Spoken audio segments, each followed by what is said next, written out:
Well, good morning. We'd like to welcome you back to Where the Rubber Meets the Road podcast, and it is an honor to be back with you this week. Again, we are not sponsored by them, but we are brought to you by Red Bull this week. And but it's good to be in here today. We've got a full house, and we have it's good to have Brother Tony and Brother Chris and Brother Philip and all their wives and my wife in here today, and we're gonna. We try to be real and try to keep it real and do it real and talk it real. And today we're going to come to you with a topic that I pray that it helps somebody. And that's the reason we do these podcasts, to try to help. And, we're probably going to laugh a little bit and joke around a little bit today. We're going to be very serious about some things. So very opening. I told some of them, I had some of them tell them a while ago, they probably blush in here in just a minute, because we're going to be real. And the ups. So this week, this series, we want to bring our wives in this series because we could do it one-sided, I reckon. Look, my phone is already talking in the middle of this thing. And Siri, she's always a woman trying to get into something, and that's why we're doing this podcast today. But our podcast this week is the ups and downs of marriage, and we sat in here just a second ago and began to talk about just the years we've been married, and out of us four couples, there's 109 years of experience here. 109 years. That's a long time. Tony, y'all been married how long? 33. 33, Brother Chris? 29. 29, Brother Philip? 22. And we have been married 25. And so there's 109 years experience in here. And so I believe that we can talk about, I think we can, when we hit this subject today, I think we can be real, and I think we can be truthful, and I think that there's enough experience in here that we can be able to hit the ups and downs. And it's not always in a marriage. It's not always the honeymoon. The honeymoon wears off very quick. And so I'm going to just, let's just take it like this. Let's start off and talk about how your marriage started. And so I'm going to go to Brother Tony first. And I'm going to ask you, Brother Tony, you tell us a little bit about your marriage. You ain't got to go into a lot of details, but just tell us a little bit about how, we ain't going to go back as far as to dating. We're going to go back as honeymoon and the first year of marriage. How's the first year? A newlywed couple getting married, what can they expect that first year in marriage? A big adjustment. A big adjustment. Amen. Hey, I heard something the other day. Guy called 911. He's on his honeymoon. And they said, 911, can we take your emergency? Can we take your, what's your emergency? And he says, there's some stranger in my bed. He's hiding in the bathroom. Middle of the night, he's hiding in the bathroom. He snuck out. He's hiding in the bathroom. Said, there's a strange woman in my bed. And she says, strange woman in your bed? He said, yeah, it's my honeymoon night. I wake up in the middle of the night. There's a strange woman in my bed, and my wife is gone. And she says, have y'all ever slept in the same room together? He said, no, ma'am. We saved ourselves to marriage. We was going to do it right. We saving ourselves to marriage. But he said, man, you don't understand. I woke up in the middle of the night. My wife is gone. There's this strange woman in my bed. She's ugly. She don't look nothing like my wife. She's gone. I need help. And the woman, 911's figured out. She says, go in. Does she have a makeup bag? He says, yes, she does. He said, look at that makeup bag. How many items is in that makeup bag? And he said, probably 50 or so. And she said, okay, that says it all. She says, sir, go back to bed and go back to sleep. And don't wake up or don't roll over till you hear that bathroom door shut. And when that bathroom door shuts, when it reopens, that strange woman will be gone and she'll bring your wife back to you. And he said, are you promised? He said, yeah. And he said, and then she says, and again, this thing's going to happen again about 50. And don't call 911 again because it's going to happen about 50. So what was it like, Tony? The woman you dated to wake up the first morning and it's raw. No paint on the barn. No blush. No lipstick. Your lipstick done put all over your forehead and all over your cheeks. And what was it like? Now you don't even want to talk. None of you want to talk. This is ups and downs. We real. You dig first. It was different. It was different. Yeah. It was different. It was different. Now, y'all be But careful. I recognized her. You recognize? She wasn't you didn't think she was gone, did you? That's right. Okay. That's right. So during marriage, I mean, you come up, you the first year, you honeymoon it, everything's new. Everything's your first vacations, your first meal. Tell us about that first meal. Could she cook? Oh, yeah. Oh, she cooked. Yeah, she oh, cooked. man. She That's could. good. We, I don't think we had a box meal, very seldom the first year we was married. And but I'm gonna tell you, I was impressed and thankful. Box meals was our Because good. I'll just be honest with you. If I'll just say it. You got a woman that can cook. You got some. You'll get fat too. Yeah, well, I'm that too. Amen. Me too. So, first year in marriage, everything's good. Everything's good. I wouldn't go that far. How long? We'll come back around here. Brother Chris, tell us about your first. Our first year being married. Well, the first morning, all my family was in town, and some of them spent the night with us. So the first morning was a little overwhelming, to be honest with you. But All of them spent the night. good Most of majority of them. I'm talking about grandparents. That in-laws. No, hers Oh, were that- already here. hers I'm all- talking about mine from yours. Florida. Yeah, we had a bunch And of you company. called them Melissa outlaws that morning, didn't you? Because they stayed. They wasn't in-laws. They was outlaws because they stayed with you that night. Yeah, maybe you should have asked me this question. I'm kidding. Yeah, you've heard this. You heard that saying, "I love to see them coming, but love to watch them go." I know that's awful, but I love all y'all. Don't just remember that. Yeah. But if we're going to be raw, We were all. Be real? We were all. we lived together for 2 years before we got married, so it really wasn't. There wasn't a whole lot different. It was there was no honeymoon. We got up, we got married on, was it a Saturday? Got up, went to work on Monday, and it's been. That's just the way it was. A grind back then. It took everything you could make and all your effort to make ends meet. So there was we worked really well in tandem like that. She worked full time, I worked full time, and we put it all together just to make ends meet. So it was a struggle. That first couple of years, it was a struggle. Not for us maritally, but just to get by. Yeah, bye. And you missed. I think we missed a little bit as far as being close and having the time to do it because she worked crazy shifts. I worked crazy shifts, and man, it was just tough to make everything come together. But we knew, so one day it was going to come together, and we'd be able to spend time together and do what we needed to do. But the first couple of years, it was a struggle. Yeah. Philip. As she pushes the mic to my face. Yeah. She's waiting for your answer. Our first year was. I'm not gonna say it was bad. It was an adjustment. I used this analogy the other day. Carla grabs the toothpaste right in the middle, so I learned really quick after about the first 2 days. We had 2 separate toothpastes in our house right now. She better not touch mine. Don't touch my toothpaste. So you might be a little OCD. No, not really. Just I can't. I'm not wasteful. You're not wasteful. So she squeezes in the middle and throws it in the trash when she can't get no more out the middle. I'll roll that sun gun all the way down, and then I'll cut it in half and get what's left in there that you can't get out.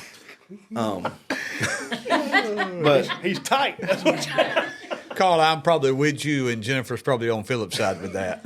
but I mean, She'll our keep first- that thing on there. There ain't nothing left in there and still think we're going to need to get toothpaste out of it. I'll right, squeeze in the right, middle. Miss I'll squeeze in the middle. Meanness, I'll get his toothpaste. She will. She'll do that. But I mean, our first year we dated. Much like Chris, we both worked full time. I was supposed to work the weekend we got married, so I took that weekend off. I had Monday and Tuesday off automatically, but I worked overtime day on Tuesday, and I went back to work on Tuesday. We didn't have a honeymoon, anything like that. I think the most interesting thing about our first year was we had never discussed kids at all, and she had no idea I wanted 4, and she didn't really know if she wanted any. So that was most of our talk that first year, I would say.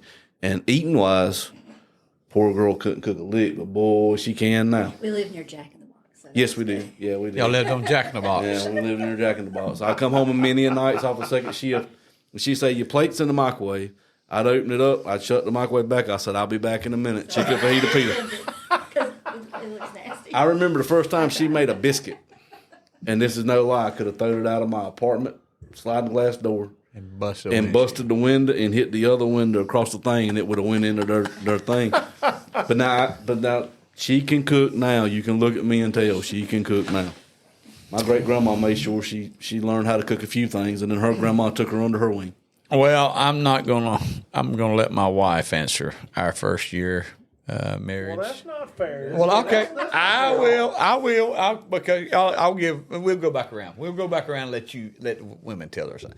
My first year of marriage, it was an adjustment. It was from the time of just having somebody in the bed. I mean, when you used to having the whole bed to yourself and slinging your fist and flopping around like That's still an adjustment. it is adjustment. But our first year, I'm about like telling Philip, man, the day we got married, I worked a half a day. I worked at 12 o'clock the day we got married because I knew I was going to be off a few days, and we got married at 4 o'clock, I think, and people left, and we left the church, and we turned out the church parking lot. I said, "You want to go to the mountains? You want to go to the beach?" And she said the beach, and so we took off to the beach, and we made it to the little store going out 601 there at Hilltop, the little store on the right, and she was crying, already missing home. And I was thinking, this is gonna be bad. And what happened? She talked to her little brother on the phone, and she's already missing home. And I was thinking, oh my heavens! So we it wasn't about a mile or two. She fell asleep. She slept all the way to the beach, and we get to the beach, and we find this little hotel to get in and get checked in the hotel. And by the time we get in the lobby to get ready to go up, fire department pulls up, and the elevators is locked up, and we had to wait on all that mess, and we finally get in the room, and we get in the room, and she goes back to sleep, and so that was our first night of and so that was the first night of our wedding. So we had a experience in honeymoon. It was And biker week. it was biker week down there. Biker week, and I mean you couldn't pull out of an intersection without having to wait on them 250 Harleys to pass by, and it was just. We need a honeymoon now just to get over that. Amen. But it wasn't what I expect the honeymoon, what everybody talked about a honeymoon night being. And but we had, we've had a. She didn't come out of. She didn't have a lot of. We lived off hamburger heifer for a long time. And I can just about walk by in the grocery store and see a box of hamburger heifer and about throw up. We had it for 5 or 6 days a week. Yeah, we did. You tried. And so what I did, I'm just being honest, it's real. I would leave work and I would stop at McDonald's and get me something to eat and come home and just because I wanted to have a backup plan. My backup plan I would put first. And so I'd go ahead and eat, and then I'd get home, and she had some hamburger helper cook. I'd eat a half a plate, and act like it was good.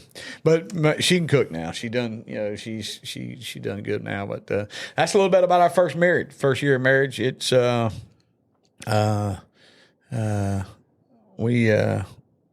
it's been pretty good the first year, but there was adjustment, a lot of adjustment.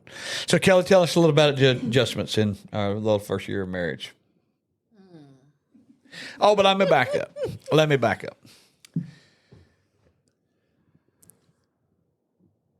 I got to get some brownie points here, but I'm gonna tell the truth too.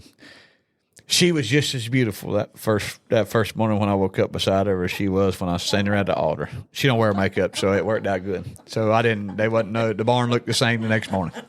And so go ahead, Kelly. Go ahead.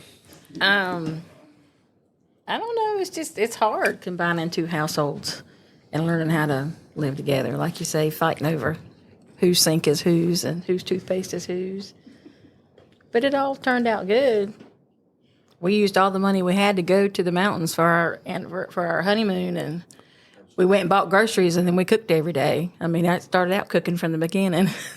So, it was tough, but it was good. We loved each other. We dated for a while, and you got to make it work. You're not going to love everything about it, but you got to make the dedication to make it work. And we just decided we wanted it to work, so we did. Miss Melissa? Yeah, I think that's one of the hardest things is trying to come together and combine when you're used to living your own way. Because you've got your mindset of how you think something should be, and he's got his. I tell people this story all the time. I was in the kitchen making potato salad or egg salad or something, and I don't know if it's a Florida thing, but I'm Southern, and I use Duke's mayonnaise. Yeah, they ain't born mayonnaise. And he had JFG, whatever that stuff is. Salad dressing. It ain't no good. And Mayonnaise. it was in my house one day. And when I turned him on to Duke's, mayonnaise, he was like, "Oh, that stuff's good." So there's give and take, with trying to combine two households like what you're talking about. It's a lot of push and pull with trying to figure out, like with the toothpaste, sometimes you do have to have two of things. Because you're not going to have the same taste in things and whatever. But that's okay. I mean, you just have to come together and figure it out. And it takes a while. You're not going to figure it all out in that first year. And sometimes it still takes time. Even in 29 years, you're figuring it out. You still figure it out. But that's all part of it. Y'all know where the middle of the bed is? Yeah. It ain't It's your about- turn to talk. It's about 2/3 on one side. Miss Carla, tell us a little bit about that first marriage. That first year. That first year is an adjustment, as you're learning to, like she said, you're combined in two households. I thought he should be doing things the way I do them, and I guess, which I don't know, he's pretty laid back, but he's pretty easy to live with. But I don't know, there was this. That first year is hard. It is trying to learn each other. Yeah, and he worked second shift. You worked second shift, so we didn't see each other a lot. And I was asleep a lot when he would get home, and then I went to work the next day, so we didn't see each other a lot, and that was a struggle. But I think the biggest struggle for us was me thinking that our marriage should be like my mom and dad's or like my grandparents when we first got married. We only dated 2 years. And before we started dating, I didn't know him. I didn't grow up with him. He didn't grow up around me. And we even grew up completely different. And so it's a struggle. But, I mean, we have a lot of fun, and we've grown a lot from that. That's awful sweet. Mm-hmm. Jeffrey, tell these people how blessed you was your first year of marriage? I was very blessed. Lord Jesus, hate the wheel. I think my biggest adjustment was I come from a home that you always said, I love you. You always hug each other's necks. You always have that affection.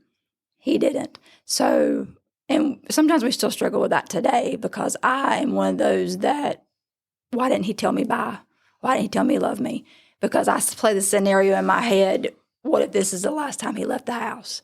And so I want that to be, that was my biggest struggle, was trying to adjust to our affection, like that. So, but other than that, I really don't have anything. I mean, besides you snoring, and that was an adjustment. Yeah, that's the first year, babe. Let me take this mic away from her. On Sunday, I'm gonna get to talk when he's over there ratting me out. Yeah. But there's a few things though. Just she brings something up, and when I sit with a couple and they come and ready to get married, and they want to do marriage counseling. There's a few things that I do, and I give them 5 B's, and we're going to share all. I want to share all 5 of them B's with you and let you hit on them. And I know we're going to have to hit them quick because just time wise, and what it means to you, these 5 B's, and it's very important in a marriage. And if you can put these 5 B's and apply them in a marriage, they'll last 33 years, 29 years, 22 years, and 25 years. If you put them in there, and you got to have them. The first thing that I tell them, and this ain't a B, but the first thing I tell them is when they come into the room and sit down, I tell them before they ever have a marriage, or before they ever walk into a marriage and unite in a marriage, they need to sit down as a couple and come up with their own definition of love. Just like Jennifer said, she come out of a family, they always said, I love you. They always said, I love you. I come out of a family, we never said we love you. We never did. They know it. They know I love them. I don't have to tell them. Well, she's going to come into a marriage expecting me to say that. That's going to be her definition of love. I'm thinking I'm giving it to her because she knows it. Or you give it. So right off the gate, you can go into a marriage and not even have your definition of love and have problems.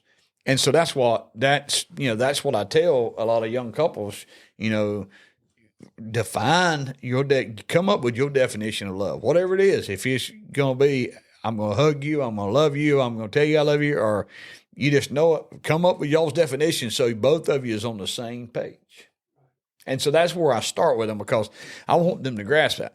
But I want to discuss these 5 B's, and I want to be just real with you and how important it is. And I want you to be honest, because I think many times in a relationship, there's things that for example, instead of communicating about it, that is one of the biggest problems in a relationship, lack of communication.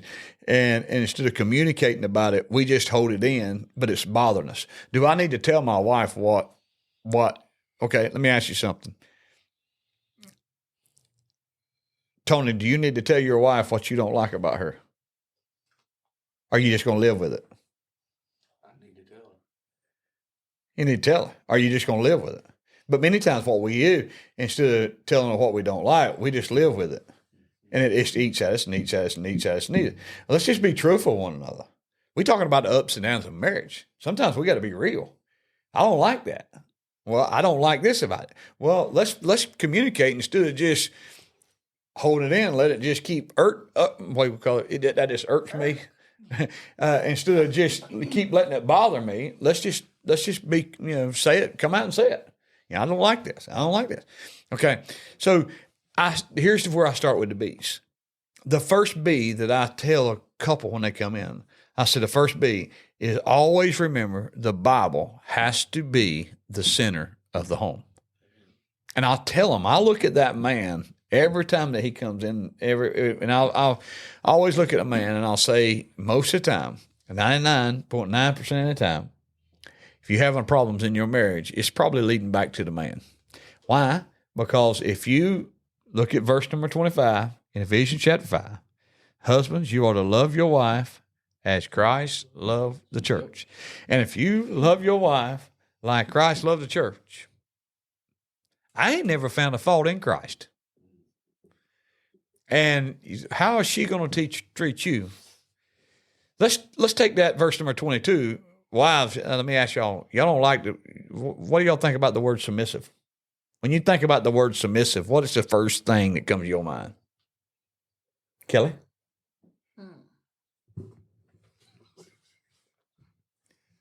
God said you got to be submissive to Tony. What do you think about that? What? I think a wife should be submissive, but they shouldn't be a doormat. I don't think we're meant to walk on. Well, he didn't. Watch this. It's amazing that God did not take God. Let's back up. God formed man from what? The dust of the earth. Dirt. Dirt. Did he make? That's why you like dirt so much. Did he make woman of dirt? No. She's more precious than that. That's right. And where did he pull woman from? His rib, his body. His side.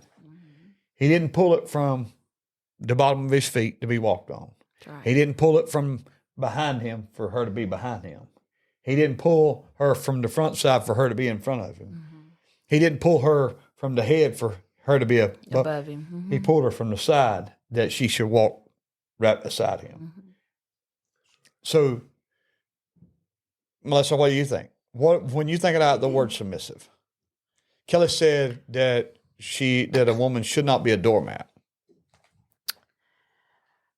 Originally, when I first heard that, I thought it was about control. But that was before I really got into the Bible. Since I've been in this Bible college and learned a lot more, I realized that it's allowing the husband to lead. And I understand the meaning behind it more.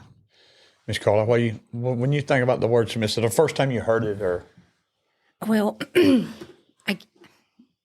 I guess I was older, I mean, obviously you don't stay that when you're a kid, but thankfully I did come from a background where that was modeled to me and the right way. And so when I hear submissive, I think of a love and a trust because, like you said, the husband is the head of the household and he's got to follow Christ. I've got to follow him. He's leading us. I've got to be submissive to Christ, what Christ says, and it's, through him. So, but, like Kelly said, so a lot of women will think, I'm not doing that or like have to obey him. It's not about that. Because they're seeing that as a control thing. Yeah. So if they get more into the word, you'll realize it's not about control. It's more about allowing the husband to lead you. And that's what we've got to help them understand. Because I was there, I was not realizing that that's what it's not what about. It's not control. It's more about allowing the husband to play his part in the couple. Your home, relationship. your home stays more orderly. Your life is more orderly that way. Yeah, and that all goes back in the thing of being equally yoked. Yeah. Right. I mean, you have a lot of women who take submission a whole separate, and a lot of men that think of it as a completely different aspect. Yeah. But if it's a biblically founded relationship, he's not going to do anything that's going to, he's not going to assert that type of submissiveness. Yeah. It's going to be in a godly manner if he seeks God's will. Yeah. Jennifer, what do you think about the word submissive? I don't know. I kind of agree with all of them. I mean, I was brought up that way, not technically by my parents, but my grandparents. And I watched how my grandma did with my grandfather. And it was kind of a respect thing to me, because my grandma was, if it wasn't for her, I truly wouldn't be where I am today. And so I watched her, take care of him. And not necessarily he used her as a doormat. She never. I mean, it's like the mutual respect in that,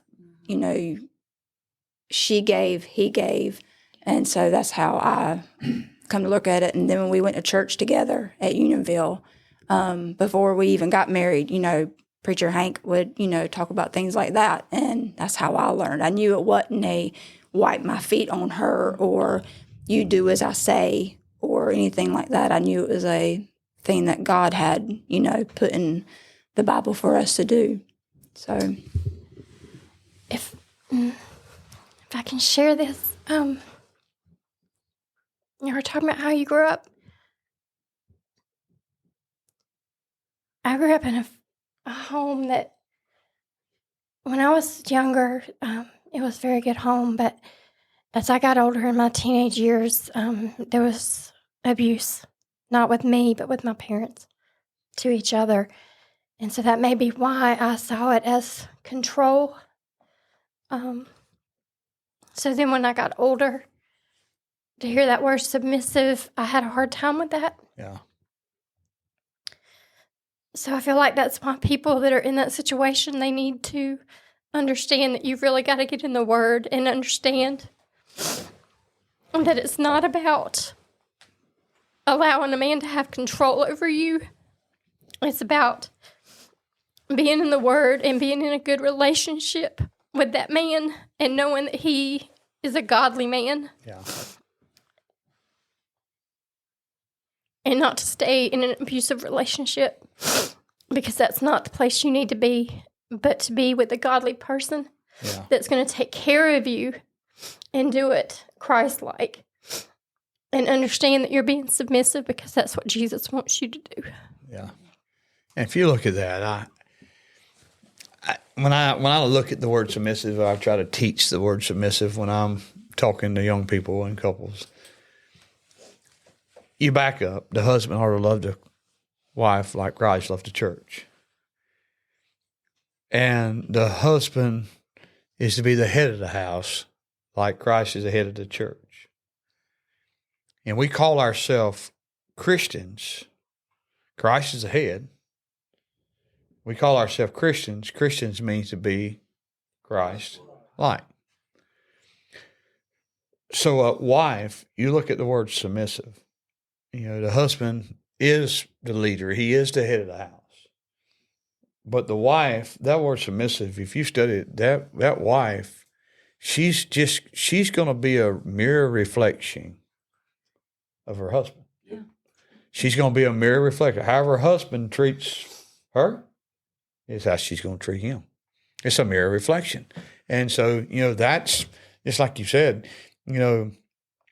I share this just like Miss Melissa said. I'm glad she brought that up because we have to be careful. We are training our kids what to look for in a spouse, because if our for example, if our kids is seeing daddy beat on mama, guess who your daughters is going to look for? They think that's normal. And if they see this they see this normal. And so I'll tell you, a lot of times our daughters will look for a man like their daddy. And our sons will look for a wife like their mama. And because that's just how they've come up. So here we go. So the Bible, why did I teach them that the Bible, number one, the Bible has to be the head of the home. So I'm gonna switch gears and let Kelly start answering. I'll let the women answer this first question first, and I'll come back with the men.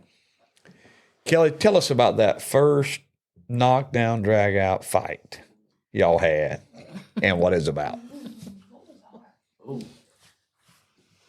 Oh, think about it. It'll come to you. I don't remember what we were fighting about. I remember the fight, but I have no idea what it was about. But it was probably the second year we were married. We were living out in the country. But I thought perfect couples didn't fight. Oh, no. I mean, ain't that what the world, No, ain't that what people think? We had agreements. But the first knockdown, drag out fight we had. My thing is, I try to step back from the situation, because if I tell you what I think about you at that moment, I can't take it back. You can forgive me, but it's always there. So I try to be careful in what I say and how I react. And Tony's the opposite.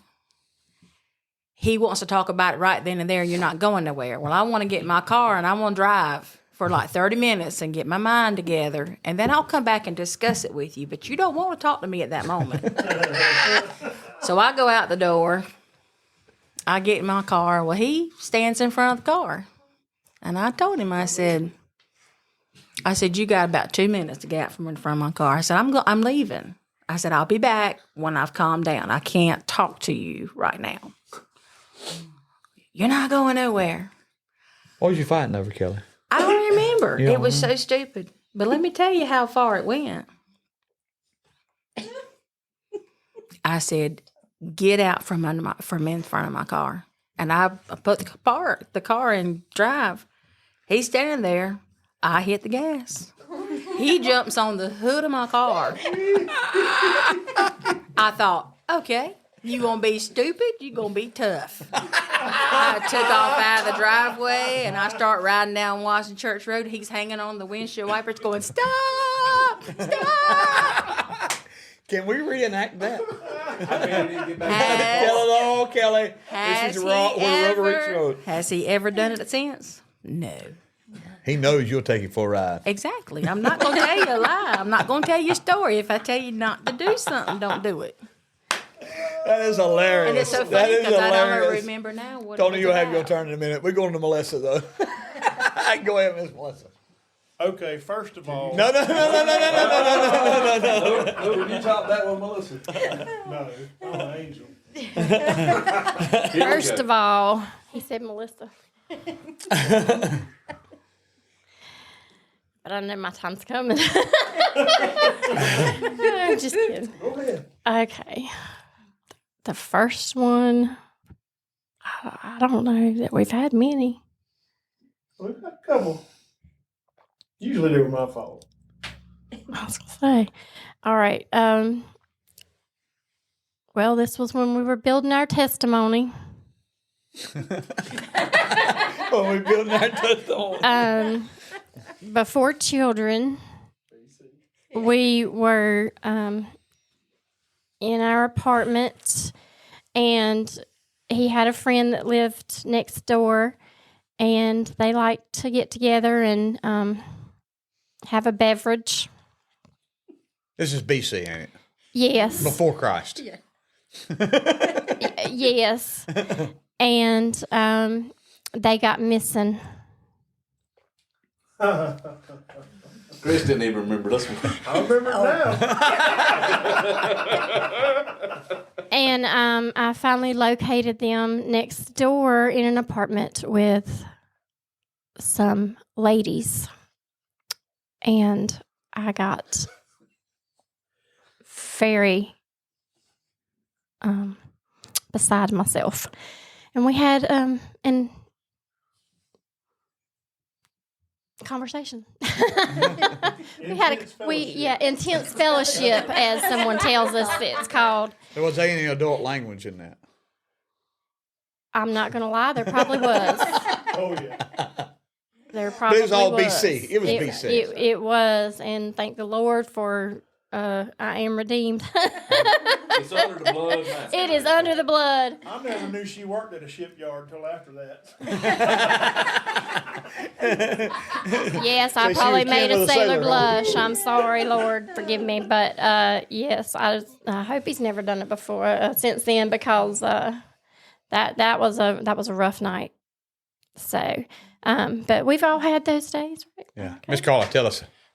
I honestly, we have had arguments, but I cannot think of one but I It's your do turn. know. Philip can't say a word. I It's your do know turn. that I packed my suitcase and I was going to go back home. You remember that? I left it packed for a while. I lived out. No, you just gonna make sure let him know. I left it packed, but I mean, but looking back, he done things. I mean, he done things that I wasn't raised around. He was.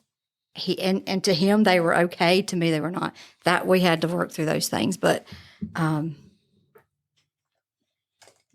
lot of it was me being selfish, expecting too much.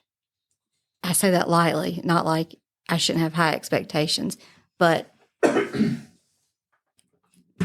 remember our first time. I just don't remember what it was about. I remember the premise of what it was Yeah, but I can't really remember, that.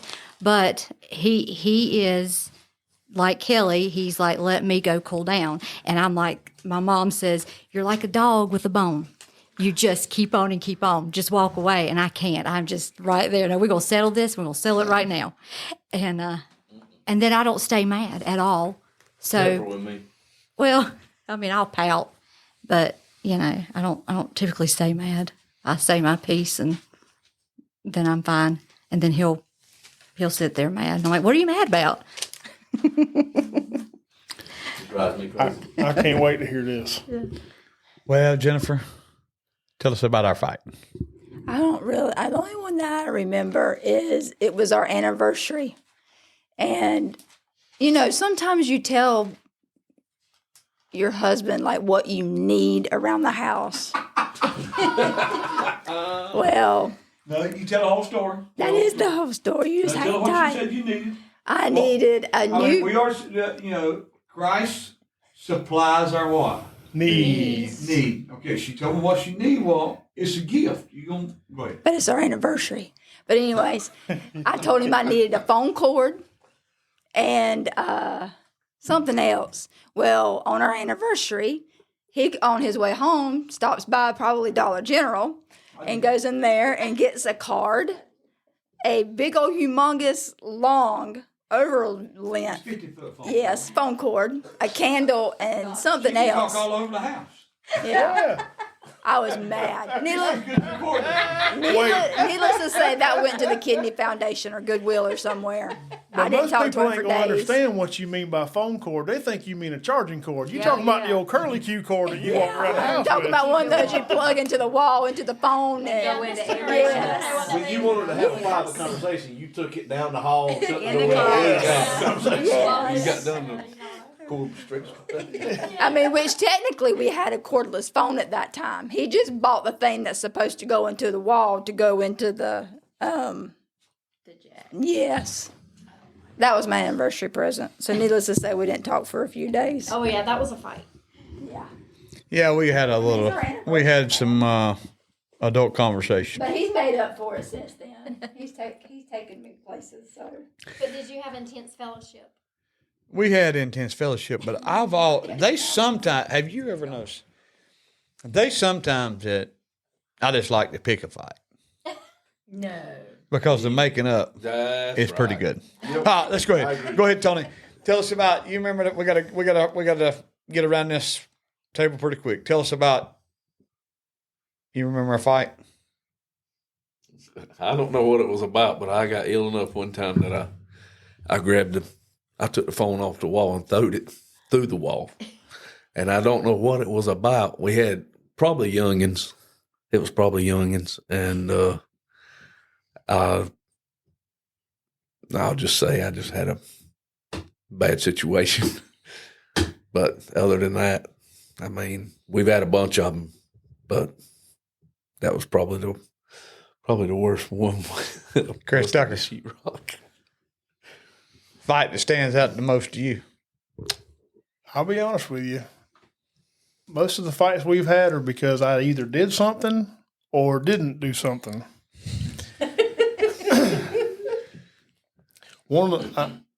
We go back to building testimonies. One of the biggest things that sticks out in my head is I was playing music with a group at a place down in Pineville one night. She come to hear us, and man, I no sooner than took my guitar off and set it in the guitar stand, and these two girls come running up and just throwed their arms around my neck. And I just looked up with like deer in the headlight eyes and saw her, and she slammed whatever it was she had in her hand down and head for the door. I was like, oh God, I got to go. So we had some words, but I mean, other than that, It was either that or it was about to get ugly. yeah. And the one time that she was talking about, we lived in an apartment building here, and they lived in an apartment. A friend lived in an apartment building over here, and we had walked down to his apartment, and he's like, "Well, hell, let's go down here and talk to them, these girls down there." And I knew them from school or something, so like, all right, cool. So we went down there, and I was sitting in the floor, and a couple of them I was sitting on the floor by myself. But she walked in, she's like, "Where are they?" And her and the friend of the guy that lived in that far apartment, they come downstairs, and it was 4th of July from then on. Fireworks. Yes, sir. But that's about all. I mean, we've had some disagreements. I don't know that we've ever really just had a knockdown, drag out, where everything got ugly for a long time. Uh-oh. Jennifer, I think you've said it before. You're not jealous. You're yes. What? I'm not jealous. I'm territorial. Yes. This one is too. Yes. Thank you. Big time. All right, Philip, tell us. I mean, we've had some. I think the one that sticks out to me the most was probably during our first year of marriage, and I'm in a room with women, but y'all know what buttons to push, and she knew what button to push, and when she pushed it, she didn't let it go. She stuck it in, and I got hot, and I'm like you, Kelly. I got to leave before I do something or say something I shouldn't say. I think it took me about 7 minutes to get the front door to that apartment open. But when I opened it, it slung back, and I put a hole in the sheetrock with the door handle and left it open and went and got in my truck and left. And I was gone for a good little bit, but I don't even remember. If I had to guess, it would be something to do with family, but my family. I have a man I used to go to church with. He taught me something one time. For marriage, he said, and I think I probably said it to everybody, you can be right or you can be happy. You ain't going to be both, but there's going to be sometimes I'm just going to be right. I'm going to be right. But now, like she said, she doesn't stay mad. I'm the exact opposite. If it was enough for me to get mad about, I'm going to be mad for a little while. Don't talk to me. But she can have a knockdown drag out with somebody on the phone, and then 5 minutes later, hang the phone up. 2 minutes later, yeah, well, what about we're going to do this tomorrow? No, absolutely not. No. If I'm going to get mad, we're going to be mad for a couple of days. And I expect you to be over as fast as I get over it. No, that's not how this works. I don't remember what we was fighting over, but I do remember one night that we got, I don't know how long we've been married. We ain't been married that long. And we in the trailer, and I get mad about something. And I beg her, tell her, scream at her, tell her to pack her stuff and go home to her mama. And I say, why I say all this is you're going to have fights. Yep. You're going to have fights. Even after, I know that Chris and Melissa talked about stuff that happened BC before Christ. There's no perfect marriage. You're going to have disagreements. And but where do we find our answer to our problems? We get in that Bible, and He gives us instructions over and over about marriage, and we find our answer in His Word about marriage and about how do we get through our struggles. So the first B has to be, the Bible has to be the center of the home. That means that if we have a disagreement, we're going to go to the Bible and we're going to see what the Bible says about it. Find our answer in the Bible. The second B that I tell people they need to have in a marriage is this: you got to be best friends. You can't. Your best friend. I'll be honest with you. Your best friend you can't have a best friend outside of your marriage besides your spouse. Your spouse better be your best friend, or you're setting yourself up for problems. Does a man need his time away? Some, yeah. Does a woman need her time away? Some, yeah. But you better be best friends. And so I teach that you got to be best friends. You got to be best friends. The third thing, and we'll go around the room on this third thing. The third thing I tell a couple, the Bible has to be the center of the home. You have to be best friends.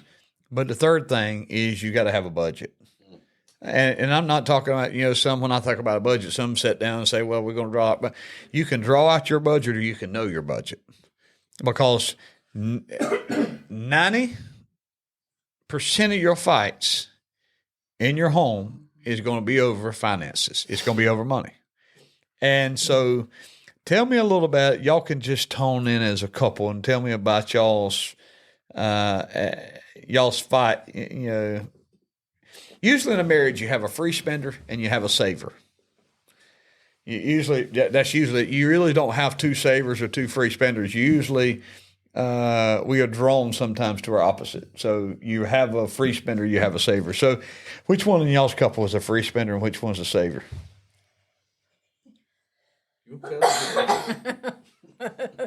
And tell us about tell us about some financial problems that I'm not talking about getting personal. I'm just talking about some issues, some times that y'all fussed over money and finances, and we don't need that or whatever. Yeah. I think it was all pretty even keel up until we had kids. And then we both struggled a lot, children. Just a lot of, I don't think you could ever afford a child if you ever wait long enough. I don't think it would ever happen. But things come with children. And then you start thinking, well, they need this or they need that or they got to go to the doctor here or they got to go to the doctor here. And you start misappropriating the money that you have because the woman wants to feel from the heart, you got to supply these needs. And it caused us to work more, which meant less time together, which meant arguing when we were together because we couldn't be together because we were always apart. It just builds and builds and builds and builds. So I think having a budget is a good idea from the beginning. So you know learn what you can afford and what you can't know afford. what's a want and what's a need. Because let me ask you something, and let's just stop right here and say it. Was you able to start out like mom and daddy day one? Oh, Lord, no. Why? Here's the problem today. No. These kids think they got to get married and they got to start out what mom and daddy's took 25, 30 years, 35 years to build. Mm-hmm. And That's they start out and they go out and buy them a new home or buy them out, and they too good to live in a single wide. Oh, yeah. Right. There's nothing wrong with living in a single wide. Or they're too good to drive a Pinto. Yeah, they're too good to drive Do a you know what a Pinto. Pinto is? Yeah, I know what a Pinto. You're younger. I know what a Pinto is, and a rabbit, whatever, But a little it's rabbit true. car, whatever. Yeah. But what I'm saying is, they realize that mom and daddy, it's struggle starting out. It's a struggle starting out. It is. And It is. So who's the free spender and who's the saver? I'd say I'm probably the free spender. I'd say you're right. You'd say you're right. Brother Chris, Melissa, tell us how. I'm the If I free say it, spender, there you go. and he's the saver. If I say it, I'm gonna be in trouble. No, it's how you say it, dear. It's how you say it. Probably the most we would argue over is like trying to do things that's a want, like vacations or something, I mean, we have a budget that Chris manages because he's the saver. And, I mean, occasionally, there's things that we want to buy or go do that we just can't afford. So we have to wait or work more, like you said, and that takes time away from us or the kids or. Well, let me ask you something. I want to throw this in there while you're there because somebody might need to hear this. How big of because of this financial burden at this time in it's about over with now, but how big a financial burden did it play on y'all's marriage? This financial of sending a kid to college and paying for that and that burden, that college burden. I mean, that's something that needs to be talked about because when you send the kids, you can't wait. Honestly, it's very difficult to wait today in 10th, 11th grade and say, Daddy, Mama, I want to go to college and start. Right. I mean, how if I'm a young couple and I'm having kids, would you give advice to start saving for college at 3 years old? Yes. Absolutely. I mean, because I know y'all just got one just graduated from college, and I know that's been it's got to be tough. Yeah, she applied for grants. I mean, you know more about this. So you speak on She it. applied for grants, but then some things happened to where, and the thing about the grants is sometimes if you don't finish whatever that was, or if you decide to change your major, you got to pay that stuff back. So when you had 2 semesters of college that was paid for, And now all of a sudden you're entering a third semester that you got to pay for, but now you're paying back 2 semesters that have already gone. You talk about financial burden, shock, sticker shock, whatever you want to call it. That's a house payment. So when you're talking about sending kids to college, if you don't save it, you're going to take out a loan or something, and you're going to take that loan out every year because you're going to get enough for 1 year or 1 semester, however you do it. So you're going to take out 3 or 4 different loans, and they're going to add up, and depending on what kind of, and those usually college student loans are high interest. Like, and when I say high interest, I don't mean like 20, 30, like a credit card, but I'm talking about anywhere from 7, 8, 12%. That's high interest. Yeah. And as a parent, you make payments on this while they're in school, and you realize, I got a notification the other day. The whole time they're in school and you're making payments, it's interest-only payments. So I got a notification the other day. It says, okay, you have a 6-month grace period before the interest and principal payments start. Well, those payments that you were making that you could afford, you're like, oh, yeah, that's good, okay.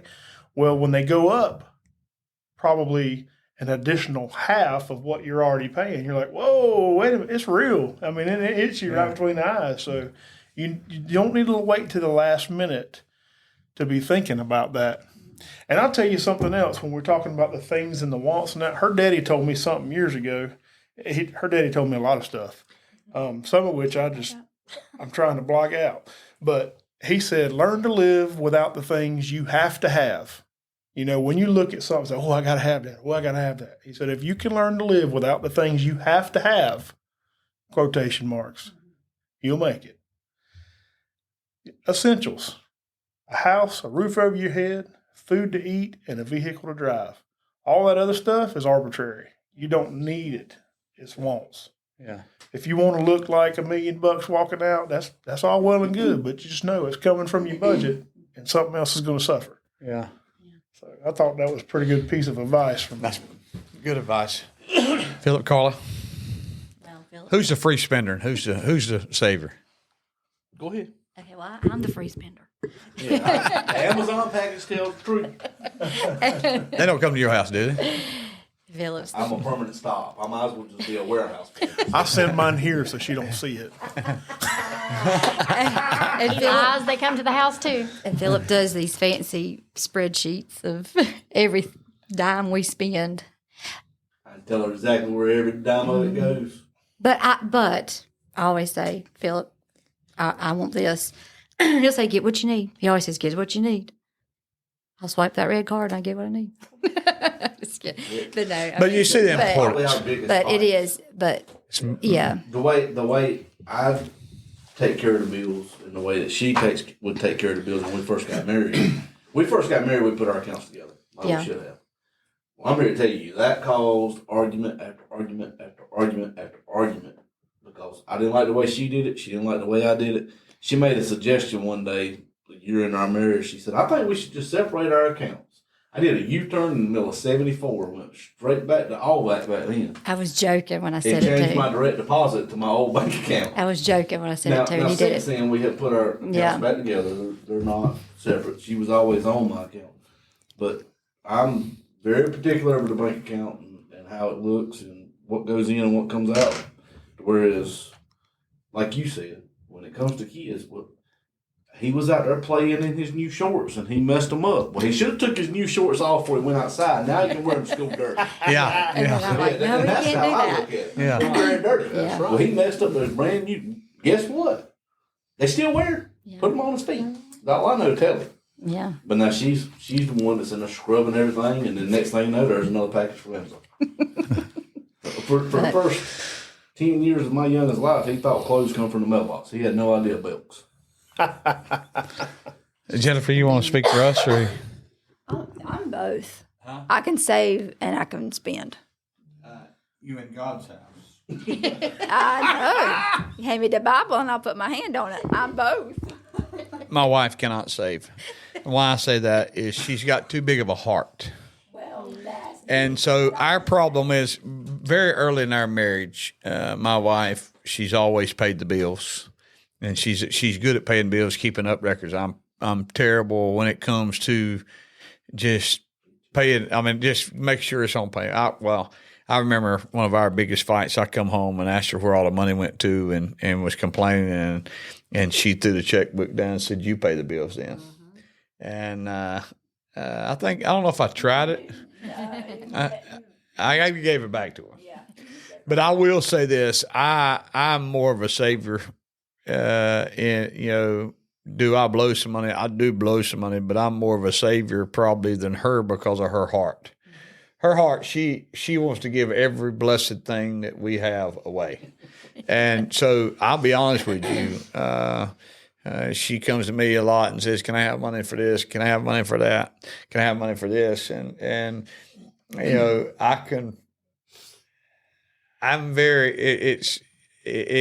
I'm just being real. If we had $1,000 in the bank account, she'll go without and spend that $1,000 to give it away. And that's I've got a good heart, but in the same boat, they can work too. I mean, that's my. I'm just saying, but The money that I do spend a lot on others. Yeah. But it's just But I have everything I need. Well, that's me. I don't spend a lot. But the thing about it, you look at. I mean, just like Philip. I mean, just anything she's ever asked for, I've tried to give her what she wanted, and there ain't but just 2 things in her life she's ever asked for she never got, or one thing now she never got, and it was she wanted a 5th baby, and I told her I didn't want no more youngins, and then she had a hysterectomy, and about 2 months later, I regretted my decision because I wanted. That was for the fight, and so it's pretty tough, but it's very important to have a budget. And I'm one of these that I hate bills, I hate payments, I don't like to be in debt, and I've done with After taking that Dave Ramsey class, it is a wonderful class that young people need to take, and you might not get but just a few little nuggets out of the whole class, that's good. If you get them few little nuggets, and I think it's very important that a home, a marriage, has them 2 or 3 months of payment set back in case something happens, because something's going to happen. There's going to be, you don't know, and so you ain't under that financial strain. And so, I'm all about saving, trying to save money. And, Jennifer, look, well, we got this in the bank account. Why can't we do this? No. I ain't touching that. I'm not touching that. That is, that's just put up for, I'm not touching it because, you know what? She don't realize I'm looking ahead. That the Bible tells us that ant prepared for winter in the summer. Yeah. And that's what I'm preparing for, because you know what? I'm in business for myself. There's no such thing as retirement. They sure ain't gonna be no Social Security when I get there. So I've got to put up. Hey, one of these days, I've got 2 daughters coming up fixing to get married, and so well, no, I'm talking about down the road. I've got to be thinking about this, and so okay. We've talked about the Bible being the center of the home. We've talked about we have to be best friends. We talked about the importance of having a budget. The 4th thing is it takes both of you. Mm-hmm. Take a marriage to work, it takes both of you. And that is not Tony, you giving 50%, and Kelly giving 50%. That means that if I want the marriage to work, I got to give 100, and she's got to give 100. Well, I'm doing my part.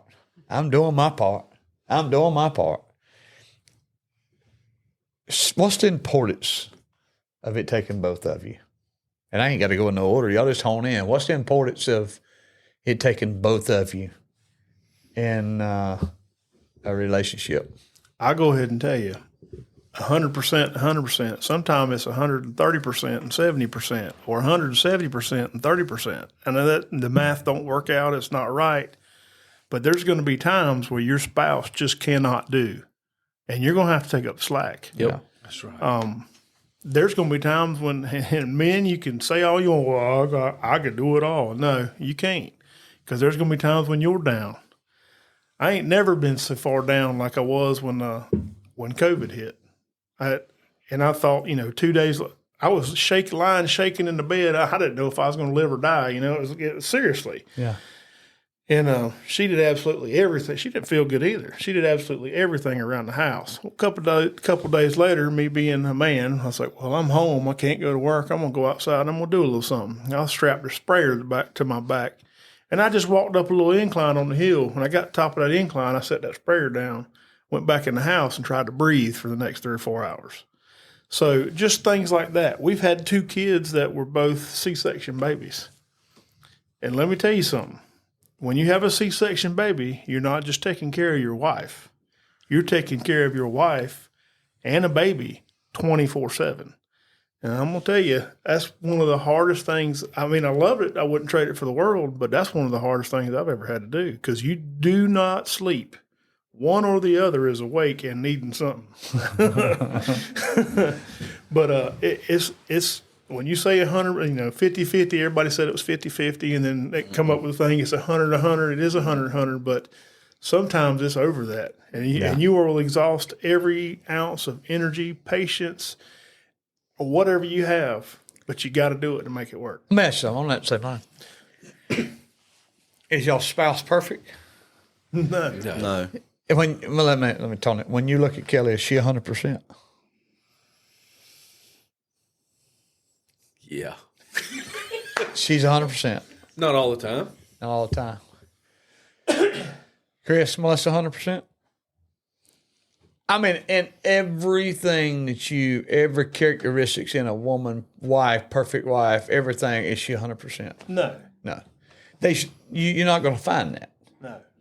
And somebody says, what I'm saying is, if God is giving you, here's the problem in marriage. God gives you, let's just say God gives you a 93 wife. Let's just say God gives you a 90 wife. God gives you a 95 wife. And the devil spends all that time getting you to look at the 7% that you ain't got. Yeah. And trying to tempt you with the 7% you ain't got. Right. And tear that marriage down. Yep. And so let's go back. So what is hitting on that, taking both of you? It takes both of you to make that marriage work. Yeah. And so in that same boat, we need to know how women think. We need to know how men think. Men have this thing, just land a plane. I mean, women want to circle an airplane just over and over and over. Just land a plane. Tell me what you're talking about. Here we go. But women likes little things. Little things. I mean, I could give a rip about a sticky note. Do you care about a sticky note, Tony? Chris, you care about a sticky note? Philip, you care about a sticky note? Kelly, you care about a sticky note? Melissa, you care about a sticky note? Yeah, I mean, the little things. Yeah. I mean, just a little, I love you here. That means the world to y'all, right? A little bit. But then, can I tell you what a man wants? A man wants you to feel like, well, I know where y'all went. A man wants to know that he is the man.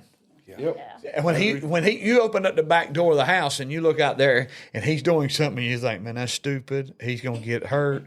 He don't need the wife to open up the back door and say, "You fixing to get hurt? That's the dumbest thing ever seen." No, he wants you to come out there and cheer him on that he can do it. Yeah. That's just the way a man is. That's what a man is, and that's how. So we have to know the brain of a husband or a man and a woman to make this work. The love language. I wrote that down when you said that earlier about the definition of love, because his is going to be different than mine. Yeah. And I want to add in something, what you just said there about wants to know that he's the man. A man knows that he's needed. Sometimes he wants to know that he's wanted. Oh, yeah. That's good. Yeah. That's good. Yeah.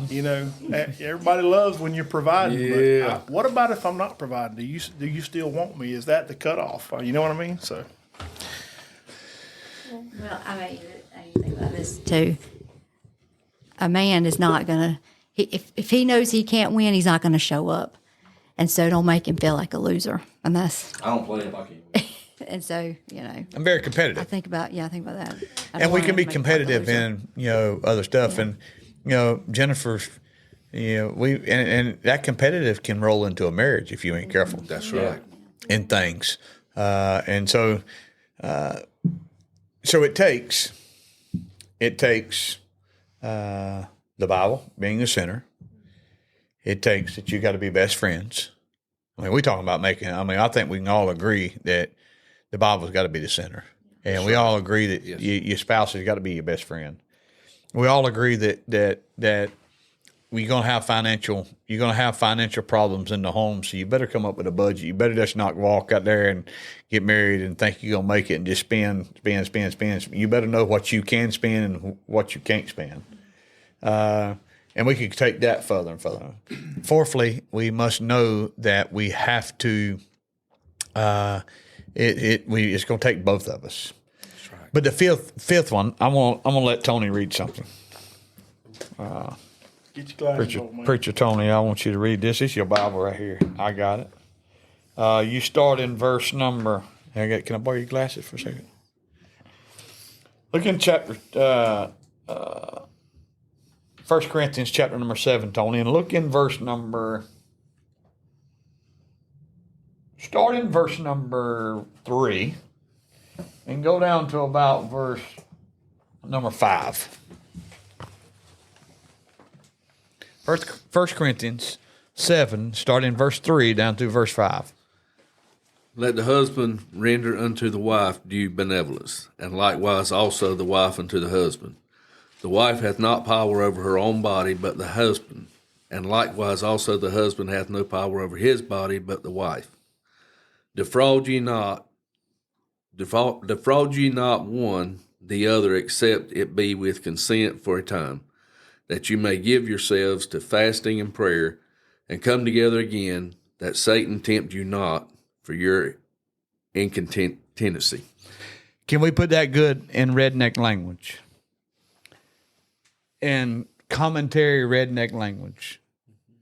The Bible has to be the center. You have to be best friends.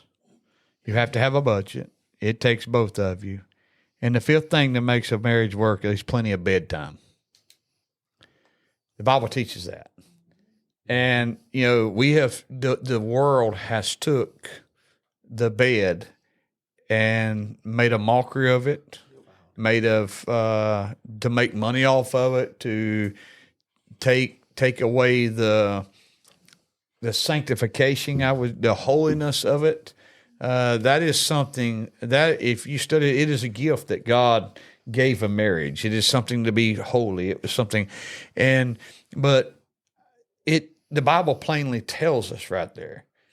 What we must realize, and when we think about the mind of a man and a mind of a woman, when we talk about bed, we are talking about the 3-letter word sex. Yes. And people don't want. A lot of people don't want to stand up and talk. They mention nothing about it because of what the world's made it be, and it shouldn't be like that.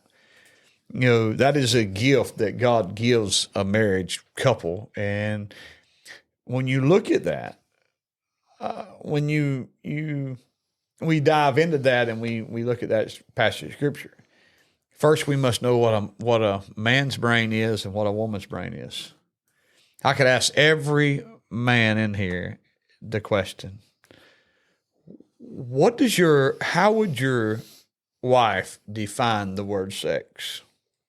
Or how would she, on a scale of 1 to 10, how would she care about it? Versus other things.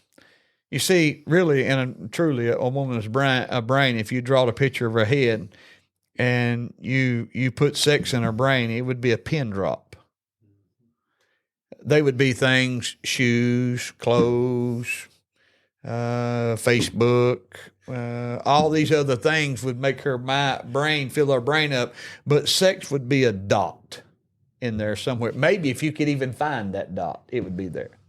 But a man's brain, if you looked at a man's brain, the whole thing would probably have sex wrote all over it, because it's just the nature. It's just a nature. I'm just being real. We sitting around where the rubber meets the road. We're going to be real. So we need to be. So he could care less about shoes. He could care less about clothes. He could care less. Most of the time he's got one thing in his mind.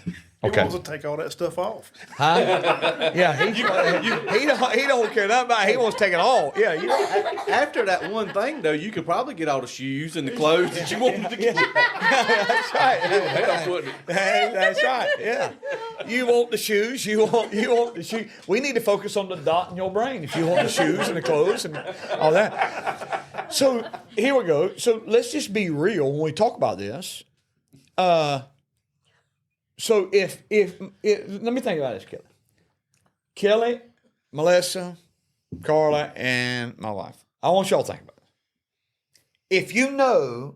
If I just told you, I just X-rayed Tony's brain, and I just X-rayed Chris's brain, and I just X-rayed Phyllis' brain, and I told y'all that's what their brain looked like. What are they thinking about if that's what their brain looks like? Say it louder for the ones in the back. Yeah. Sex. Get the mic right over there. What are they thinking about, Melissa? Say it sexy, baby. 24/7 sex. 24/7 sex. Carla, what are they thinking about? Sex. So y'all act like y'all scared to talk about this. It is something holy. It is something to be held. Hey, I heard a black preacher preach one time, and he said, "It is, it's called sanctification, and there's nothing to be shy about." He said, "When me and my wife go in the bedroom and the door shuts," he said, "it ain't no secret to the kids what's going on." And he said, she gets on one side of the bed, I get on the other side of the bed, and we thank God for what's fixing to take place in the bed. You better knock. I'm just saying this. Sometimes we have shied away from that, and we're scared to talk about it. But the Word of God, what did verse 5 just say, Brother Tony? Read it again. What does verse 5 say? If you kill it, that's what his brain is thinking. Melissa, that's what Chris's brain is thinking. Carly, that. Jennifer, that's what my brain thinks. Think about it. What's it say? Defraud ye not one another, one the other, except it be with consent for a time. What are we defrauding one another from? Sex. Okay? So go ahead. Unless it be what? Unless it be, except if it be with consent for a time, that you may give Consent. What does that mean? agreement. So you're talking about it. Yeah. Okay? Go ahead. We going somewhere. For a time, that you may give yourselves to fasting and prayer, and come together again. And have a party. Yeah. Amen. That Satan tempt you not for your incontinency. Unless Satan tempt you not. Kelly, you give Tony plenty of sex, he ain't going to think about it nowhere else. I try to. All right, but are you with me? I'm just trying. That is where we're getting at. Why are we having so much? And I really believe that they are some women that know this, and they hold it over their husbands' heads. That's right. In the same boat. Stay with me. I'm coming to the women's side. And they'll hold it over to their heads and say, you know what? This is the only way. If you give me this, or you do that, or you do this, are you with me? Right. This is it. The Bible, a woman's weakness, the Bible tells us a woman's weakness is her mouth. A husband's weakness is his eyes, or a man's weakness is his eyes. And the Bible says we have to be careful that we don't defraud one another, that we don't tempt, we don't cause that temptation. Right. Because if the relationship, I'll say this, that's why I tell the couple, I tell them on wedding day, your fifth B is plenty of bedding time. I don't need to tell them about the bed before marriage. I'm telling them I'm telling them about the bed after marriage. So I tell them now you got to have you have plenty of don't even tempt your husband, make him think he's got everything he needs at home. In the same way with going back to the woman, we need to realize, I'm gonna get real here. Amen. Come on, realize husbands. we maybe this needs to go a little further than a church podcast. No, I'm getting too close. Be careful that when a husband, this is marriage conference stuff that we do on a marriage conference. Hey, they come on what? September 28th. Don't We miss have it. we have 8 couples, 8 available spots left. We booked the house, got 28 rooms. We booked it today, 28 rooms, and we got 20 couples going. We got 8 spots available. So we'd love for you to go. You will have a blast. You'll laugh. You'll have a good time. So here we go. What I'm saying is, if you know, Tony, here you go. If you know that her brain is nothing but a dot, we have to be careful that we don't just make the word sex for us. Right. It's got to be for them too. Yes. And many times it's just about us. That's right. You see what I'm saying? It's just about us. And so, but there's the 5 B's. I better stop there. We'll save the rest for the marriage retreat and marriage retreat. But that is we've got 109 years of experience in here. We've got 109 years of survival in here as a marriage. It ain't always been an easy road. It's been tough. How important it was, as when you get married that the Bible says you join, you become one. That means that when we have a fight, she couldn't run back to her mama. I couldn't run back to my mama. We shut the doors. We fight it out. We have to come to agreement. So any final words? Any final words? I'm going to say this. One of the biggest struggles I had when we first got married was understanding that my wife was first. Yeah. And it was really hard for me being in the situation that I was. And I think that was 90% of our problem the first, 4 or 5 years, to be honest with you. And I failed to put her first, and I put my family first. And I think if I could say anything to any married couple or young married couple, put your spouse first. That's biblical. Yeah, That's that's biblical. Put your spouse first, and everything else will fall in line.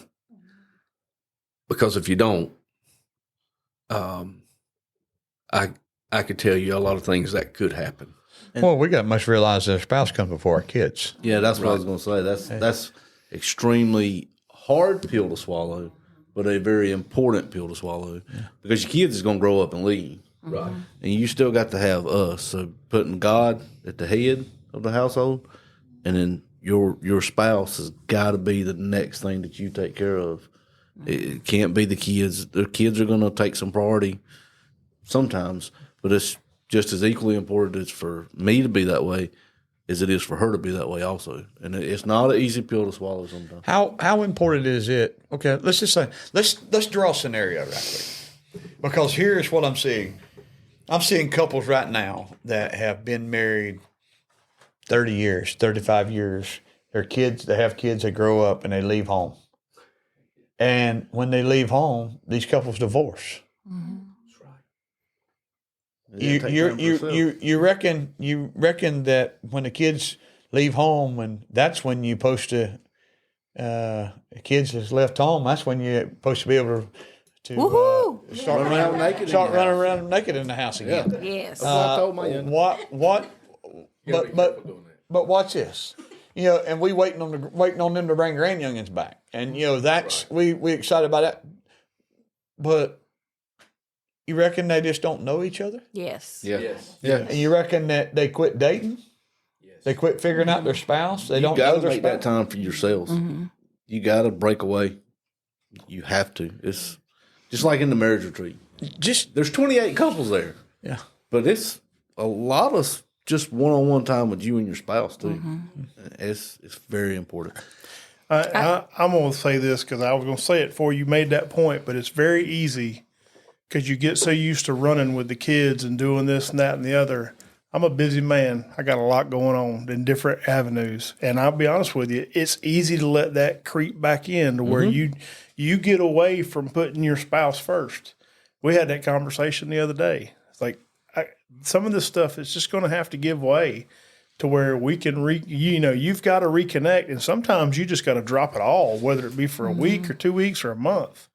You got to drop it and reconnect. And I'm not talking about sex. I'm talking about emotionally and spiritually.